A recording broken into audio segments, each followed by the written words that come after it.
En principe, personne ne crée un parti politique pour rester en marge. On crée un parti politique pour conquérir le pouvoir. Donc en réalité, on devait être associés, mais sauf qu'aujourd'hui, tout porte à croire que le président Aliou Ba et tant d'autres acteurs sont considérés comme des menaces. Donc ils sont en train de tout faire pour les exclure. Donc nous ne sommes pas du tout associés à quoi que ce soit. Bonjour monsieur. Oui, bonjour. Rappelez-nous votre nom s'il vous plaît. Je me nomme Diawara Moïse, porte-parole du Parti Modèle, Mouvement démocratique libéral. Ok, nous sommes au QG du Modèle et au cours de l'Assemblée d'aujourd'hui, vous avez parlé du recensement. Dites-nous pourquoi parlez-vous du recensement, un processus auquel vous n'avez pas pris part depuis le début. C'est évident, c'est tout à fait normal en tant qu'acteur politique que cette question nous intéresse autant parce que la majeure partie de nos militants et militantes sont des citoyens guinéens. Donc entre-temps, s'il y a un processus de recensement qui est lancé, il est de notre devoir de les appeler à se recenser massivement parce que les enjeux politiques sont énormes autour du recensement.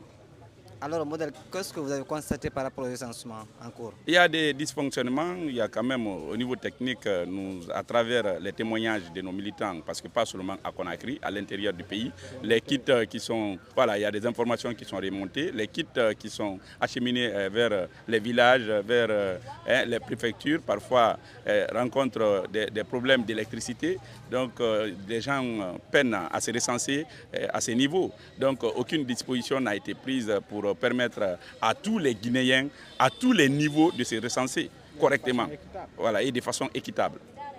Alors parlons de votre président. Vous le rendez souvent visite à la maison centrale. Dites-nous quel est son état actuel. Et je le dis, aujourd'hui, Aliou Ba, franchement, est en train d'utiliser la prison comme une opportunité. Une opportunité pour renforcer sa détermination et aussi renforcer la détermination de ses militants. Parce qu'à chaque visite, nous sortons vraiment très satisfaits de lui. Et aussi, il nous encourage à nous former parce que lui déjà, il est en train de le mettre en pratique à partir de là où il est. Donc il n'est pas du tout en train de perdre en temps là-bas. C'est une opportunité pour lui. Vous projetez une rencontre la semaine prochaine. Dites-nous quels sont les enjeux. Oui, depuis son arrestation, on a essayé de définir notre stratégie de bataille en tant que légaliste, en tant que pacifique.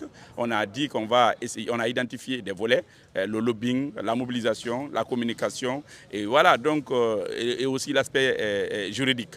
Et vous savez, voilà, donc nous continuons à mener le combat, nous continuons à dérouler les activités autour de ces volets. Donc il est encore question pour nous de nous retrouver ici le 24 pour nous mobiliser et enfin de continuer à dénoncer.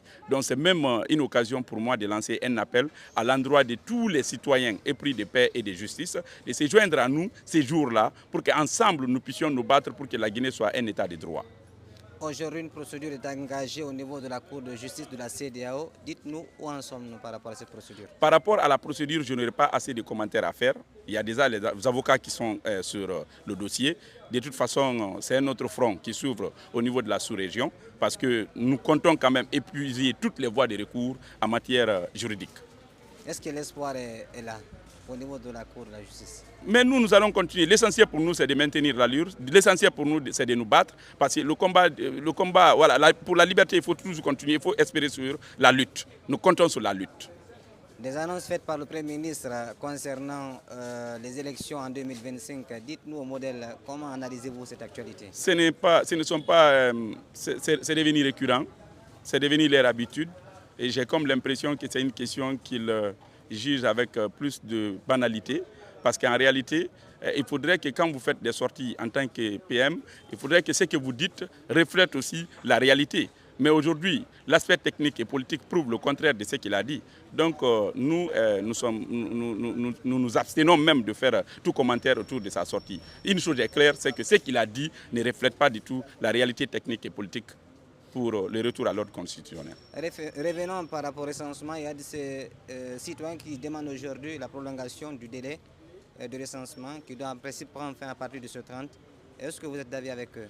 Le mal dans cette histoire, c'est que le CNRD a décidé de dérouler le calendrier de la transition aujourd'hui dans un esprit d'exclusivité. Donc nous ne sommes pas du tout associés. Vous-même, vous voyez, nos leaders sont inquiétés. Le président Aliou est en prison. Il y a d'autres qui sont exilés, d'autres sont disparus. Donc entre-temps, aujourd'hui, faire des commentaires ou discuter autour de cette question à travers les médias, ça nous fait très mal parce que nous sommes des acteurs. En principe, personne ne crée un parti politique pour rester en marge. On crée un parti politique pour conquérir le pouvoir. Donc en réalité, on devait être associés. Mais sauf qu'aujourd'hui, tout porte à croire que le président Aliou Ba et tant d'autres acteurs sont considérés comme des menaces. Donc ils sont en train de tout faire pour les exclure.